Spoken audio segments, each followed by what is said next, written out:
એક audio clip viral અત્યારે થઈ રહી છે મારી, કે જેમાં હું કહી રહ્યો છું કે ભાઈ સારા ઉમેદવાર હોય એના ઘરે જઈ અને જાઓ, એમને રાજનીતિમાં લાવો અને એને પગે પડવું પડે તો પગે પડો. અને આ વાત હું સ્વીકારું છું કે મેં જ કહ્યું છે. કૂવામાં પાણી નથી, મોટર ભરેલી છે, ધોરીઓ ખાલી છે અને આમ આદમી પાર્ટીના પ્રદેશ પ્રમુખ ઈશુદાનભાઈ ગઢવી મોટો પાવડો લઈને પાણી વારવાનું નાટક કરે છે, ગુજરાતીઓને ઉલ્લુ બનાવવાનું કામ કરે છે. મારે વાત કરવી છે એમના સ્ટેટમેન્ટ કે હા એ એઆઈ નથી, હું જ બોલ્યો તો કે સારા માણસને લાવવા માટે પગે લાગવું પડે તો પગે લાગો. આવું ના હોય.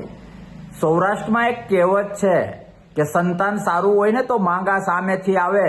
50 જણાને કયો, 50 જણાને ભલામણ કરો, પણ પ્રજા જો વંઠેલી હોય તો સગપણ ન થાય.